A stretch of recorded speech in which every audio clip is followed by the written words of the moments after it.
Today we draw a conclusion about what I built in 2023. Yesterday we heard about what you like best based on the new feature of the SetDB, which allows you to rate the sets that you have built. Today I want to add my 2 cents with my top 10 list of 2023. As always, this is my personal list where I try to summarize my emotions. This also means that sets may appear here that I rated lower in my reviews than others that are missing. However, it is also my chance to reflect on the sets and my reviews and adjust them in my mind at least. For instance, Bluebrick's Ulm Church is a brilliant set, but in retrospect, given Bluebrick's strong overall lineup in 2023, it might have been rated a bit too high by me and so didn't make the list. Overall, I must say that this year it was much harder to narrow it down to just 10 sets. We had many really good products, and the fact that even the fantastic BR-52 steam locomotive from Kobe or the Himeji castle from Lego didn't make the list surprised even me. So let's get started. Number 10. Funhole has delivered a really good set with the new stand. It includes pretty details, numerous prints, a funny minifigure and consistent lighting. Along with the decent presentation, very good instructions and matching lighting, it makes for a really good overall package. I especially like the primary color dark green, which gives the building a playful but also authentic look. The prints also invite exploration and immediately stimulate the imagination for possible stories about the pictures. The GoBricks parts are as always flawless in terms of their clutch power and feel. They also show significantly fewer color variations than what we have seen more from Lego recently. However, the parts also had some micro scratches, which are particularly noticeable with the dark green color. Number 9. Hohenzollern Castle is Bluebrick's new architecture flagship with almost 9,000 pieces. However, one can't help but wonder if that was a bit too much. The instruction system at least gets a bit overwhelmed. You spend a lot of time searching for the places where the parts need to go. With up to 25 building steps on a double page, orientation is not always a pleasure.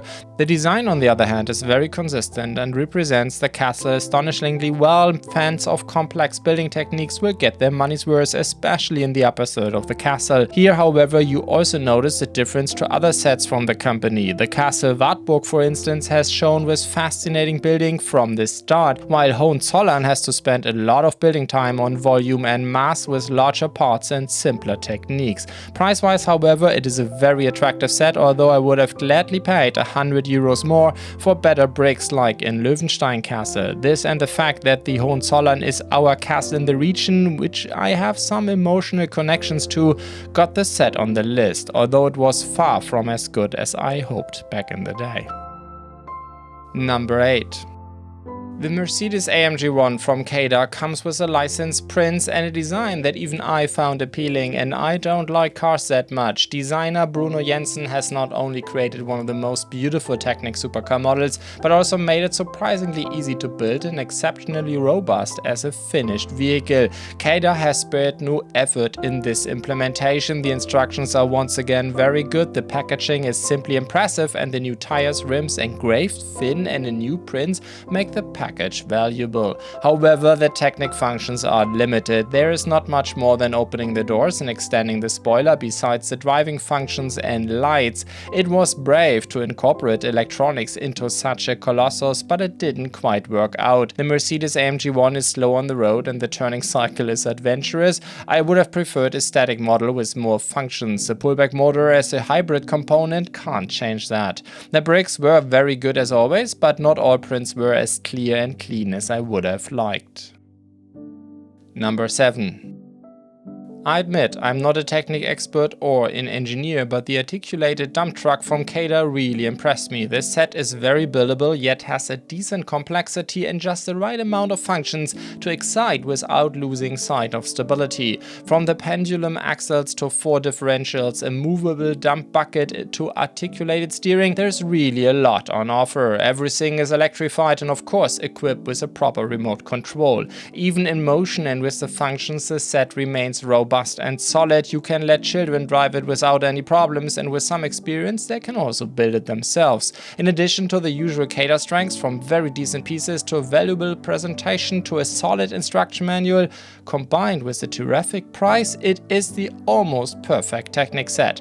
Although not as bombastic as the Mercedes-AMG One, the articulated dump truck is the stronger set for me, as it works more robustly and offers a better Technic experience. By the way, it is the only set on this list that was already released last year.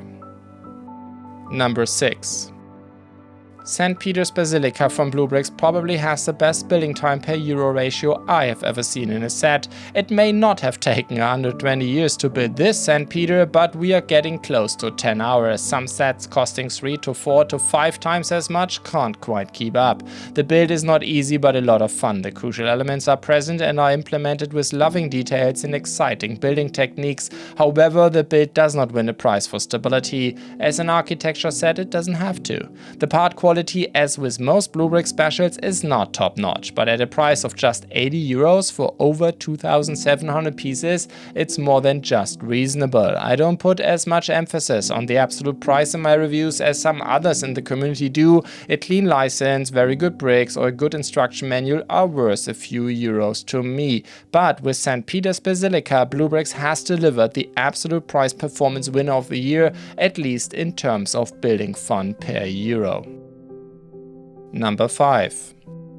With the UCS Venator, we finally got a Star Wars The Clone Wars UCS set from LEGO, and what a set it is. A brilliant design by LucasArts has been skillfully implemented by designer Hans-Burkhard Schlömer.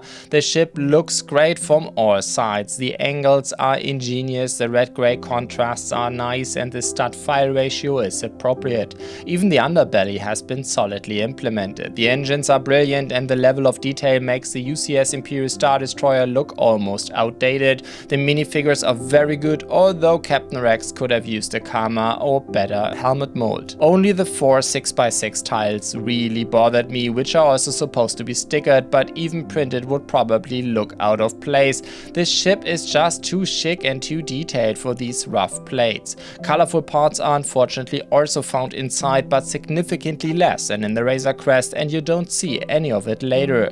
The build was overall more enjoyable than one might expect. LEGO Star Wars and especially UCS are a very costly affair. It is a set that you have to treat yourself to, but still, a LEGO Star Wars The Clone Wars fan can hardly pass this ship.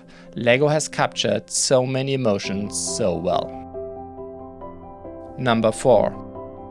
The hunting cabin is the best set by Funholes so far. Practically all the complaints I had with the predecessors have been addressed here. First of all, it is a real building with 4 walls that can be opened modularly upwards and to the side. One wall can also be completely removed, which together with the coherent lighting not only results in a chic house, but also a flexible platform to display minifigures or recreate scenes. Whether with or without a roof, with or without a back wall, the hunting cabin always looks good. The electrics are very well hidden in the doghouse, and even the optional battery box disappears under the house, which for the first time comes even in a fitting white. The design is coherent and full of loving details. However, there are again some stickers included and the print quality could be better. Aside from that, the set with its high quality pieces, the overall package and the very good price is almost perfect. Those who don't like lighting will continue to struggle with the brand, but for me, however, Funhole has become my favorite brand from China alongside CADA and Fantasy, and the hunting cabin shows why.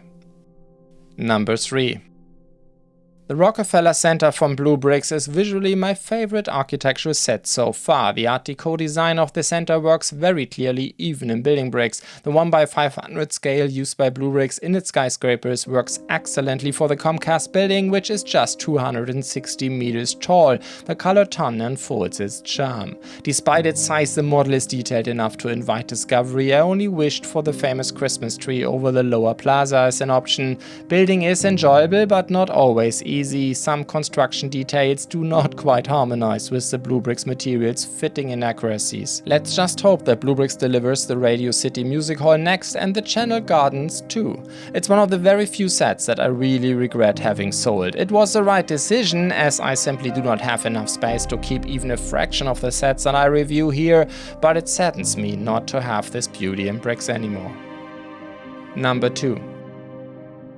With the Hogwarts castle, LEGO has done almost everything right. Their strategy of integrating their license into the architecture building concept is not only brilliant but long overdue. This set lets many fans hope for a future with Jedi temples, the Senate of the Republic, or a smaller Stark Tower. In terms of building quality, Hogwarts castle does not need to hide either. LEGO masters the architecture concept, and this is proven once again here.